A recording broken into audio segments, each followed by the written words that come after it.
Hesh and Tony are one of the strangest relationships in The Sopranos, because on paper they aren't supposed to be as close as they are. Hesh isn't Italian, he doesn't come from the same neighborhood culture, and he's not even technically in the life. He's a Jewish loan shark and ex-music business shark who circled around the old guard, made money with Tony's father, and simply never stopped being useful. And yet, when you look at Tony's world, there are very few people he speaks to with the same mixture of respect, honesty, and buried resentment that he shows Hesh. The dynamic is a mix of business and friendship, father figure and Psylocke, old world, and new depression. If you follow it across the whole series, you end up with two men tied together more by habit and history than by real trust, and that tension is where all the interesting stuff lies. For Tony, Hesh begins as a piece of inherited furniture from Johnny Boy's era. He's one of us when it comes to making money, but not one of us when they talk about tradition or blood. When Tony goes out to the stables, when he needs advice on money, when he needs someone who remembers how things were in the 60s and 70s, he calls Hesh. There is a kind of comfort in that. Hesh knew Tony when he was a kid, when Tony's father was still alive, when Livia was still fully in the picture. Whenever Tony is with him, you can feel that ghost in the room. Part of why Tony listens to Hesh is because Hesh carries Johnny's authority. It's like having his father's shadow giving him advice without the emotional abuse that came from Livia at the same time. But that same history is also where the distance starts. Tony can never quite forget that Hesh used to be the one giving money and direction to his father. There's a power imbalance built into this relationship that never completely goes away. Even when Tony is the boss, Hesh is still the man who helped your old man out back in the day, the one who was already successful while Tony was in high school. Tony loves respect, but he's uneasy when he's reminded that there were rooms he wasn't in, deals he didn't control, years where he was the kid on the outside of the adult's conversation. When Hesh makes a quiet comment like, "Your old man wouldn't have done it like that," Tony hears it as criticism, even if the tone is gentle. Hesh means it as perspective. Tony hears it as a threat to his authority. Hesh, on his side, looks at Tony as a mixture of investment, family friend, and dangerous animal he's learned how to feed. He clearly has affection for Tony. He listens to his problems, he gives him honest advice, he tries to steer him away from reckless decisions. Often Hesh is one of the few people who actually tells Tony what he doesn't want to hear, especially about money. When Tony wants to feel like a smart businessman, Hesh is there to give him language about percentages, publishing rights, horse ownership, loan structures. That's not something Silvio or Paulie can do. Hesh gives Tony a sense that he's operating at a higher level than just street crime, kind of like a mentor in the legitimate side of being crooked. At the same time, Hesh has a clear-eyed but somewhat cold view of Tony's flaws. He sees the mood swings, the depression, the bursts of generosity followed by paranoia. He understands that Tony is capable of great charm and great violence in the same afternoon. There are moments where Hesh almost jokes about this, like a man making peace with the fact that his friend is also his main source of danger. He knows that Tony is the type of guy who will sit in your kitchen drinking coffee, and a few bad weeks later might park outside your house and quietly consider killing you to erase a debt. That awareness sits under almost every conversation they have, but especially in the later seasons when Tony starts borrowing money from him. The money storyline shows you what each man really is to the other when things get tight. At first, Tony taking a loan from Hesh looks almost harmless, like a friend helping a friend through a rough patch. But Hesh is not a regular friend. His entire identity is built on not being taken advantage of. He's a Shylock, he's old school, and he's proud of the fact that in all his years on the edges of the mob, nobody has ever put him in a position where he looks weak. When Tony takes the money and then keeps delaying repayment, Hesh's anxiety isn't just about the cash, it's about status. It's about whether the boss is now showing everyone that Hesh can be leaned on, stalled, even disrespected without consequence. On top of that, Hesh begins to see something Tony may not even fully admit to himself. Tony is looking at him not as a human being, not as a sort of uncle, but as a number in his head. Potential mark. That's what makes those moments where Hesh lies awake, wondering if Tony is going to have him killed, so heavy. The show makes it clear he's not just being paranoid. Tony, in his own mind, does the math. He sits in the car with the watch in his hand, and you can feel that he is weighing the idea of letting Hesh keep the money as blood money, paying him off with his life. This is the purest form of Tony's darkness. Here is a man who bounced him on his lap when he was a kid, who helped his father's crews make money, who gave him advice on everything from horses to the music business. And still, Tony can contemplate removing him like a problem. Hesh senses this, and it permanently changes how he feels about Tony. The affection stays, but the illusion that Tony is different from other gangsters disappears. For Hesh, Tony becomes a boss first, a friend second. The emotional core of their relationship sits somewhere between father and son and business partners held together by mutual leverage. Hesh feels a kind of responsibility to Tony, in the way an older man feels for a younger one who inherited power but never learned patience. He's seen this pattern before. He saw Johnny. He saw other bosses come and go. So when he warns Tony, when he calls him out for being too greedy or short-sighted, he's trying to keep him alive as much as protect his own money. Tony, in return, often looks to Hesh because he can talk about certain things without all the Italian baggage. He can talk about the music business, about record royalties, about broader hustles that aren't strictly our thing. Hesh gives him a way to feel smart and global, not just like a local mobster. But there's something else under the surface, prejudice, and a subtle sense of otherness. The crew, including Tony, makes jokes about Jews all the time, and Hesh often either laughs them off or fires back with his own stereotype jokes. This banter hides a deeper line.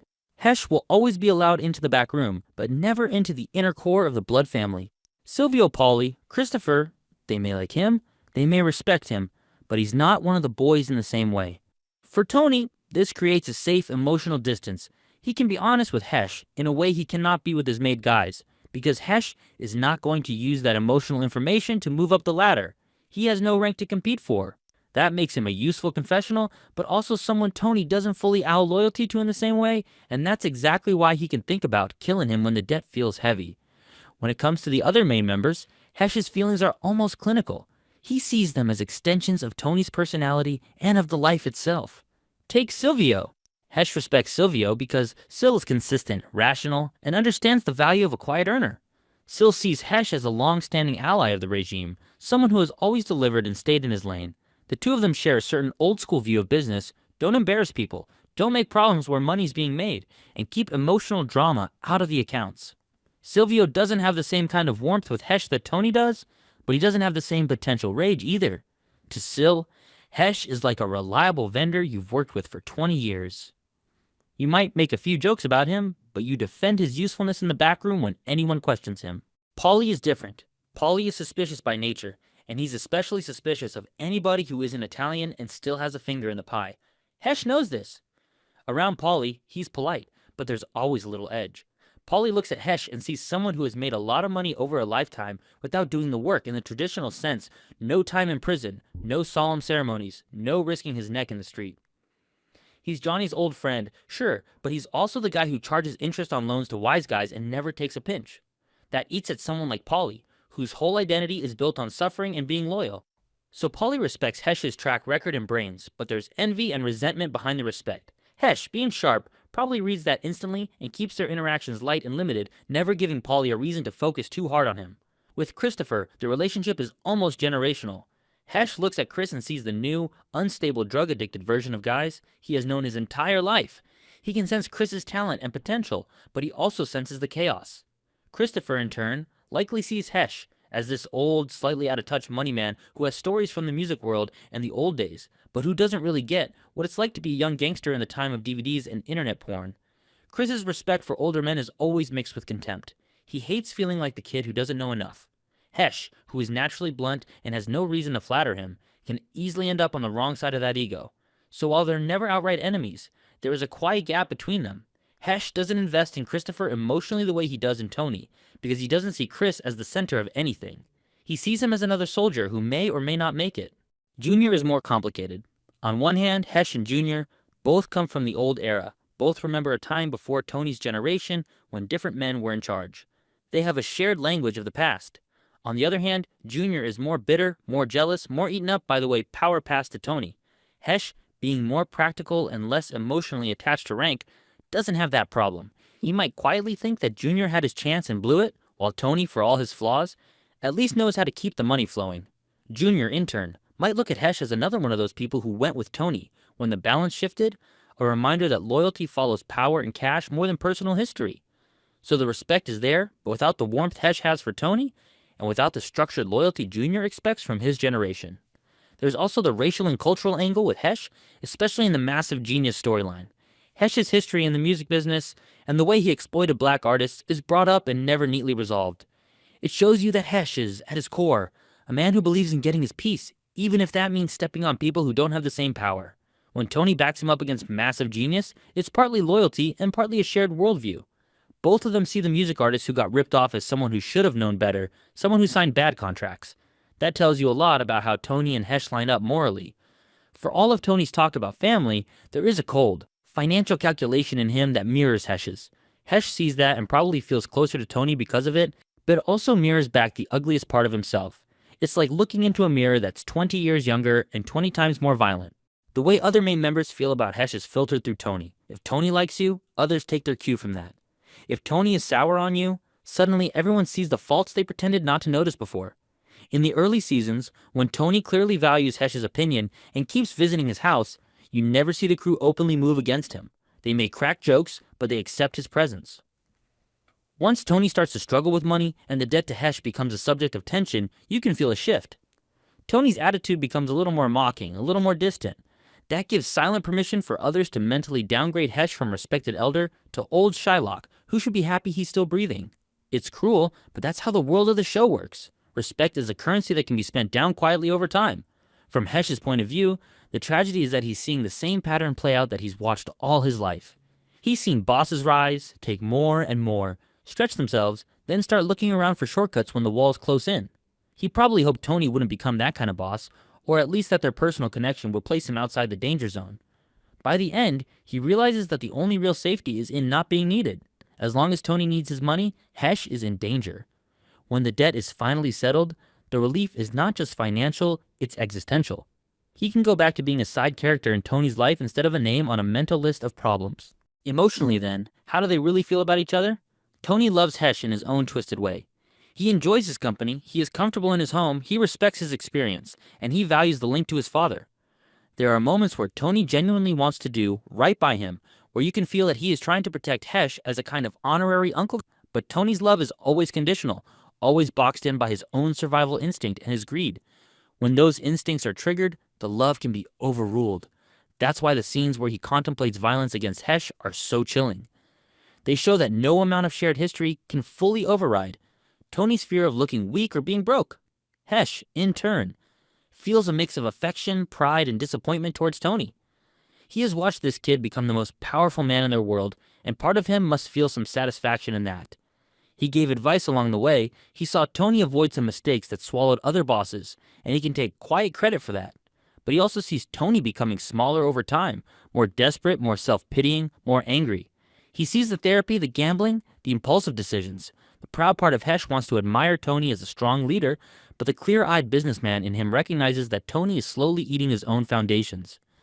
By the end, Hesh's love for Tony has morphed into something more cautious. He still cares, but he stops expecting nobility. He lowers his expectations down to reality.